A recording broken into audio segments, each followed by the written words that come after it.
Un'interrogazione parlamentare è stata fatta dal senatore Vincenzo Marinello del Nuovo Centrodestra sulla vicenda della Calcestruzzi del Belice circa la situazione fallimentare in cui si trova. Marinello si rivolge ai ministri dell'Interno e della Giustizia, premesso che a quanto risulta all'interrogante la Calcestruzzi Belice SRL di Montevago, ai confini tra le province di Agrigento e Trapani, è stata confiscata nel 2010 all'imprenditore di Partanna Rosario Cascio, condannato per associazione mafiosa, attivo nel settore del cemento e degli inerti. Cascio aveva conquistato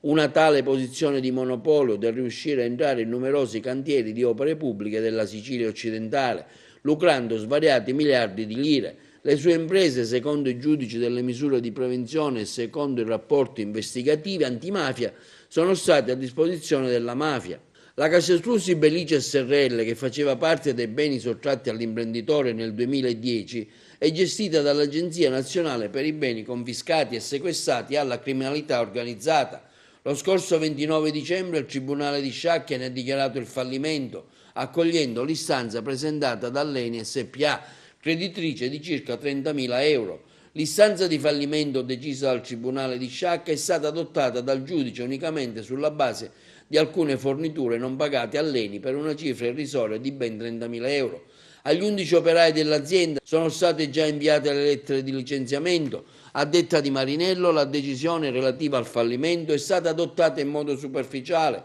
avventato e soprattutto attraverso una serie di deduzioni contra legem che il senatore Marinello elenca ai due ministri dell'Interno e della Giustizia. Per concludere, il senatore Marinello non riesce a comprendere come sia possibile che l'ENI abbia chiesto il fallimento di questa azienda per avere soddisfazione di un credito di appena 30.000 euro. Non si comprende il motivo per quale una società a partecipazione statale avrebbe chiesto e ottenuto il fallimento di una società la cui attività produttiva di ricchezza per la collettività per 30.000 euro, senza tenere in conto valore occupazionale di una simile scelta, fino a che la confisca di un'azienda capace di stare nel mercato si trasformerà in disoccupazione e fallimento. Lo Stato non chiuderà mai la partita contro la mafia.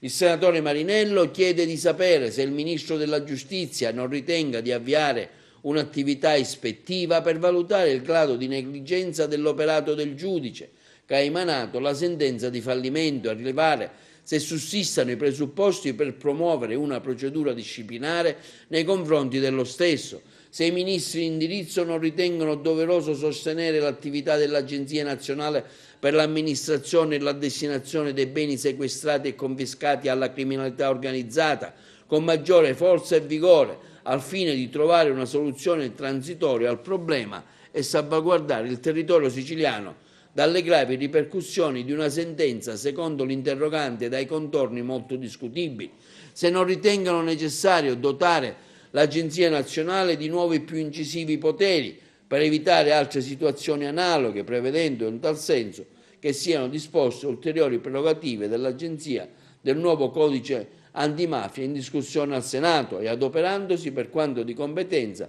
affinché il medesimo provvedimento possa essere approvato in tempi rapidi. Ricordiamo che recentemente, in occasione della fiaccolata fatta nel corso dell'anniversario del terremoto, il cardinale Montenegro si è offerto di pagare il debito di 30.000 euro.